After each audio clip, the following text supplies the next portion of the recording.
another sports talk show. I'm your host, Gabby Bates. I'm here with Zach Silverman and Zach Beard. We're here to talk about our top sports of the week. So let's get started. We're gonna start off with the NFL, guys. What did you see coming out of the NFL this week? Well, we had the last two unbeatens fall. We had the Arizona Cardinals go into Denver and get whooped, just like our ESPN Denver correspondent Natasha said they would. We have our Cincinnati Bengals that went up to New England and lost, just like I said they would. I mean, that wasn't really even close to a game. Andre Ellington was the one bright spot for the Cardinals, 81-yard touchdown pass. I think the biggest thing we've seen in the NFL so far this year is parity. No unbeatens. The only two teams that haven't won yet are Jacksonville and Oakland, and I'm not sure if they really qualify as NFL teams anymore. What are your thoughts so far in the season? I think it's going well for a lot of teams. The biggest storyline I saw coming out of this past week was Tom Brady proving some of the haters wrong, I guess. He had a kind of a breakout game, if you will.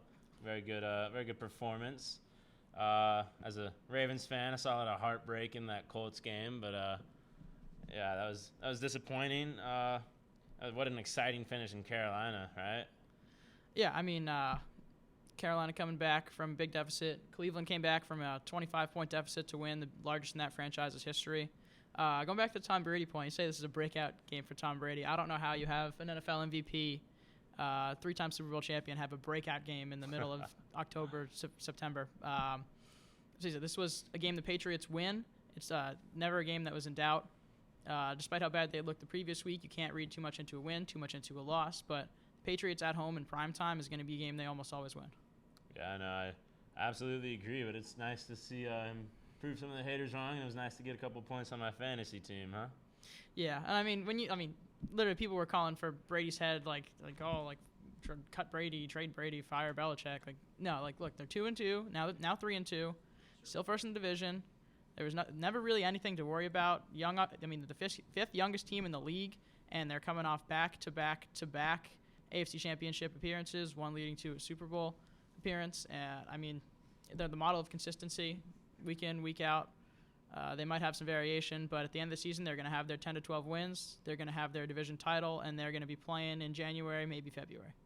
Yeah, no, I absolutely agree. The Patriots looked like a solid playoff threat in that game, and I think we see them finish strong this year. As usual, I think they'll be a threat in the playoffs to go all the way.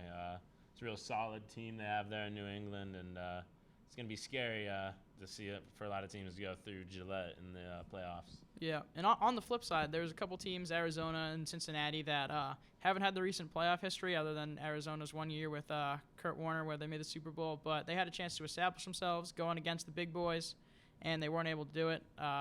Arizona getting blown out of the water in Denver, and Cincinnati the same in New England. Just shows that they still have another couple steps to take before they can reach that tier, no matter how good they look when they're playing against some lesser competition. Yeah, no. Gabby? So, guys, we've also seen the Cowboys seem to be moving up in the power rankings. Give me your take on Tony Romo bringing the Cowboys back up in the power rankings. Well, I think they're moving up in the power rankings precisely because Tony Romo is doing less. I mean, DeMarco Murray has run for 100 yards and a touchdown in every game. The offensive line has looked fantastic, and that's been extremely important in protecting Romo coming off of 2 back surgeries in the offseason. Their defense has been better than expected, although their expectations were so low. I don't think you could have possibly gone lower, but they've been a middle of the pack defense, which has been good enough to win them some ball games. They're on top of that division, tied with the Eagles at 4-1. Tony Romo has not thrown all the picks that he's used to throwing, other than the first half of that San Francisco game. And DeMarco Murray's been an absolute beast, and Des Bryant is one of the better targets in the game. Yeah, and the thing about Tony Romo is what you're seeing with his consistencies. He has the third highest completion percentage in the NFL this season. He's sitting at 69%. He already has 9 touchdowns. He has a good quarterback rating of 98.5.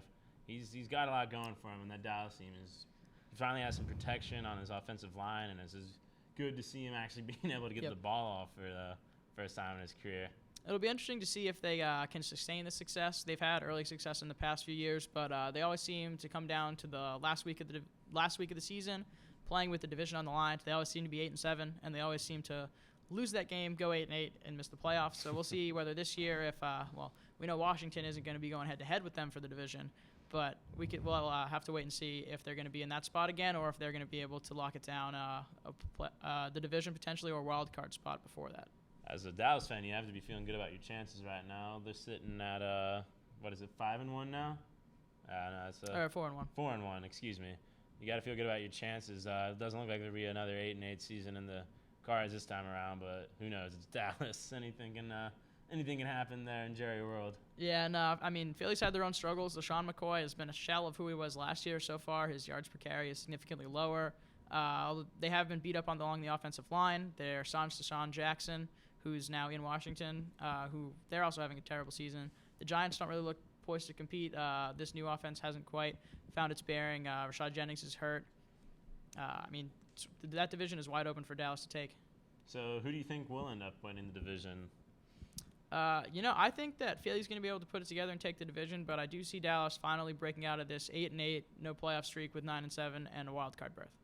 I agree. Yeah, the Philly team looks scary. Gabs? Okay, guys. Now on to some MLB. We have the ALCS taking on Friday with the Orioles and the Royals.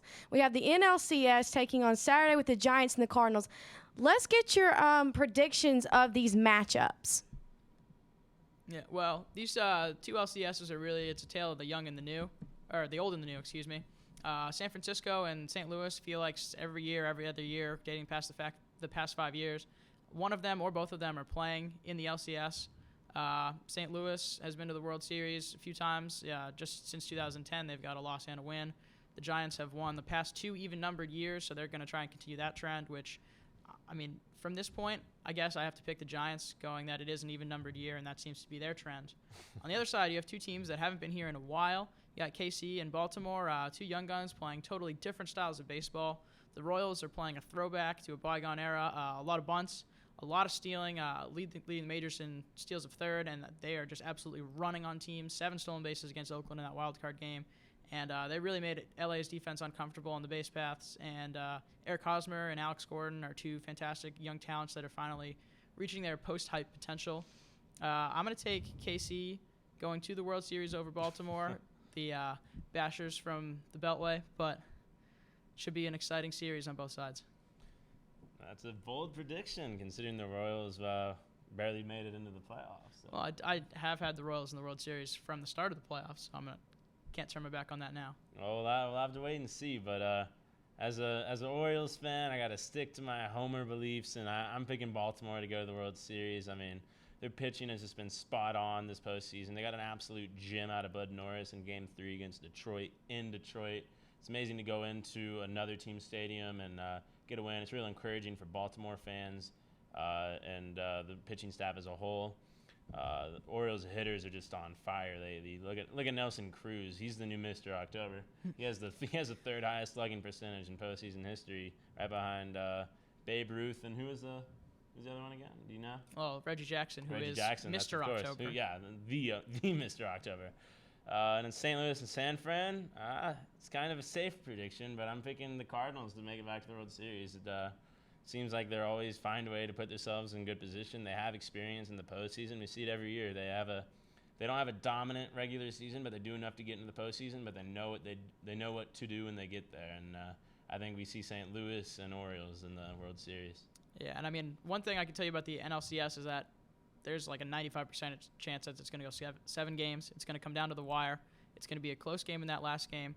I think it's just going to come down to who has a better bullpen, which throughout the season has been St. Louis. But for one game, I think the Giants are going to be able to turn it on and get the win.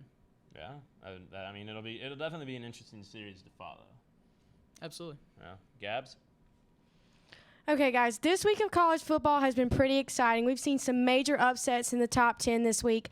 I want to get your predictions and your standings on what happened. What happened with these top teams losing out? We have Oregon losing. We have Alabama. What's going on? I mean, this is a week unlike any other that I've seen in the past few years. We had the number 2, 3, 4, 6, 8, and 14 through 19 teams all lose in 1 week, and somehow Clemson's still unranked. But I still think the most shocking loss out of that crew was the first, and that's Oregon losing at home to Arizona on Thursday night. I mean, like some of the other teams. I mean, A&M was playing Mississippi State at Mississippi State, a team that's now ranked 3rd. Alabama was playing Mississippi at Ole Miss, a team that's now ranked 3rd. I mean, even Stanford lost to Notre Dame. a lot of the teams that lost to ranked teams. They lost on the road in hostile environments, playing against good teams. But Oregon was playing at home. They're playing against an unranked team, and I mean that's when you got to win. Yeah, no, absolute mayhem is what happened in college football this year. Or this week, excuse me. And how crazy that Mississippi State is now ranked 3rd in the nation. What do you think about that? Mississippi and Ole Miss, it was a great week for the state of Mississippi, and they're going to look to sustain that success. Ole Miss is about to roll into Texas A&M to go play an A&M team that just lost to Mississippi State. So we'll see if they can get one back at the state or if Mississippi will come in there and keep it rolling. Auburn, another team that benefited greatly. Baylor, a team that benefited greatly from being the top 10 holdouts that are now ranked 2nd and 4th. Notre Dame has the chance to climb up after barely hanging on against the Stanford team. Despite a missed field goal late, they were able to recoup, get the ball back, and kick a field goal to win. It's a tough game against the nation's #1 defense. I mean, that's the game that is hard to win, difficult to win, even at home. The conditions were terrible, which is always the great equalizer. And fantastic win for the Irish, and they're going to be looking at a playoff spot as these SEC teams knock each other out.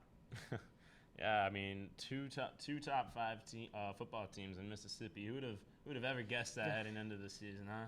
Yeah, I mean, no Alabama team had lost to Mississippi since Eli Manning was the quarterback. That's crazy. Isn't this the lowest Alabama's been in like the last 5 years? Yeah, and I want to talk a little bit about some of these perennial powers that are now not performing recently. Nick Saban team in Alabama, Urban Meyer team in Ohio State are both 4-3 in their last 7 games. I mean, that's not a record that deserves to be ranked, let alone be ranked in the top 10 or be number 1 or 2 as Alabama and Ohio State have been in recent memory. I think a lot of their current rankings, even being in the top 20, just has to do with their past success more than the teams they are now. I mean, Alabama, if you look at their last 7 games, their signature win was a West Virginia team that almost lost to Maryland. And Ohio State's signature win probably is Maryland, a team that was one of the teams that you could just beat down on in the ACC at one of the weaker conferences, which, oh, by the way, has 2 teams in that crew, Virginia Tech and Clemson, that beat Ohio State in this span. 2 teams that just haven't looked good recently, potentially don't even deserve to be ranked based off of their seasons this year and their recent past success. So who do you have advancing to the college playoff and why?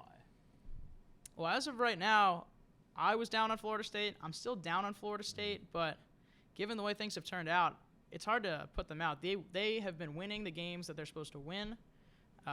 They're winning ugly, which doesn't look good in the rankings necessarily. It's not always reflected, but when you're number 1 and you're winning, I mean, you can't take anything away from that. I think it's the winner of the SEC, obviously, is going to come out on top and get a spot in the playoff, which at this point might be looking like a Mississippi State team. Quarterback Dak Prescott has been fantastic. I think he's the more consistent when compared to Bo Wallace at Mississippi. I haven't been particularly impressed with this Auburn team. I think their best win so far is against Arkansas. After they whooped up on an LSU team that also just looked like a shell of its former years. They've lost a ton of talent to the NFL over the past few years and are starting to finally have a recovery stage. Yeah, I don't know. Baylor could jump in there too. Yeah, absolutely. Auburn looks like one of those teams that's like one of just the leftovers, like the team that didn't lose when everyone else loses and they just move up due to that. You know, it's just how it works, and that's why.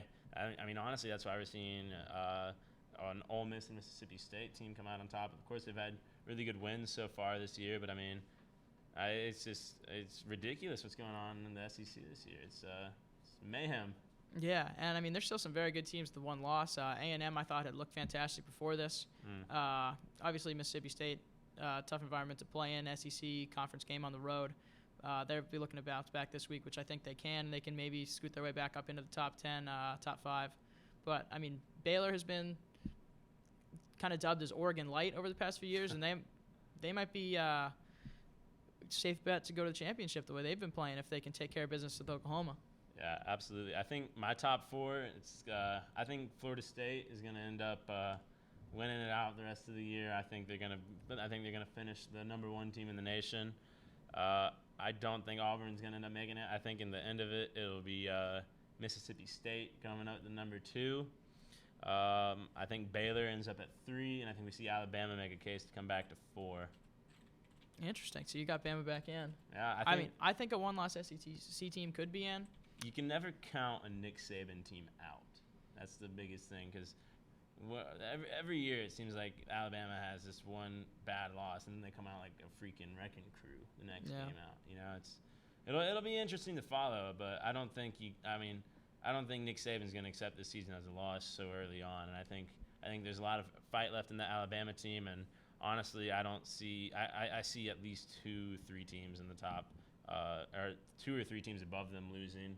I don't think Notre Dame is going to stick around much longer. I think they're going to drop off here in a little bit. And I mean, Mississippi State and Auburn are going to – is it Mississippi State and Auburn playing this week? Mississippi State and A&M. Mississippi State and A&M. Oh, wait, no, sorry. Are Mississippi State and Auburn playing? Let me check real quick. I think Auburn's playing Mississippi State. So one of them is going to lose and one of them is going to have to fall out. And I think it's going to be Auburn. And, I mean, if you count out Notre Dame and Auburn, all you have to do for an Alabama team to – get back in is for another team to have an ugly win and for Alabama to have a convincing win at some point in the season. I think that's not completely out of the question.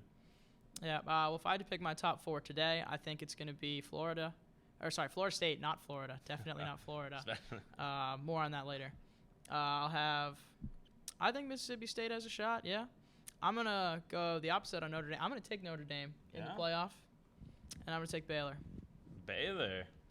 Yeah. See a high-flying offense against some very good defenses. See how it goes. Got a lot of exciting offenses there in the playoffs. That'll definitely be good for television ratings. Absolutely. Yeah. So, well, now, Gabs, what's on your mind? Okay, so continuing with our college football thing, we had Clemson last weekend completely shutting out NC State, 41-0. This was the first time this has ever happened in the Sweeney era. We had Deshaun Watson putting up some significant numbers. We had Vic Beasley tying for the all-time sack record at Clemson with 28 sacks. Guys, Clemson has really stepped up their game. Dabo Swinney has really gotten the Tigers ready. What do you think Clemson has in store for Louisville this coming weekend? Well, I mean, this was a fantastic win for Clemson. First shutout since 2008. Deshaun Watson, unbelievable hurdle. I mean, I've never been so excited at a Clemson home game, and that's saying something with some of the big wins we've had, like over Georgia last year. Vic Beasley has been the model of consistency at defensive end, a lot of sacks, and to see him score on the one he broke the record on was awesome. Just a dominating victory from Clemson, and we're looking to keep that momentum rolling into this weekend against Louisville, get ourselves back into the rankings. Is there anything Deshaun Watson can't do? He's hurdling guys for touchdowns. He's making pinpoint passes. He's everything you want in a quarterback, and he's only a true freshman. I mean, we gush about him every week on this show. He's getting better and better, and it's exciting to see what the future holds with Deshaun Watson as our quarterback. You know. I'm glad you bring that up because earlier this year on this show, I took some heat from our host over there for saying that Deshaun should start over Cole Stout. And Gabby, you're going to disagree at this point? No, I don't. I don't disagree at all. I think that Deshaun Watson has earned his spot as the quarterback. I think Cole Stout has the potential to play, but I think Deshaun Watson has what it takes to win, and I think that's what Dabo Swinney wants. Absolutely. I really think if we had seen Deshaun Watson unleashed just the way he was this game, the way he was against UNC in the Florida State game, I mean, we could have scored on that first drive, just let alone the one play that Cole Stout threw away on an open touchdown. I think we could have come out with a win there, but, I mean, that's the past, and the future looks bright at Clemson. The only worry I have looking forward towards next season is that our entire defensive line is composed of seniors, and that might be a tough thing to replace. But we do have a young linebacking core, a fairly young secondary that can step up next year, and it's a really exciting time to be a Tiger fan. Yeah, no. By this point next year, our offense is going to be totally just ridiculous. We got Mitch Hyatt coming in, and we got Jake Fruit Morgan. We have a ton of talent coming in on the offensive line, and if you think Deshaun Watson is special now, just wait until he has better blockers in front of him. It's not even going to be fair. Looking forward to it. Yeah, and we have some good defensive talent coming in. I mean, Austin Bryant and Sterling is coming in. We have some good DNs coming in.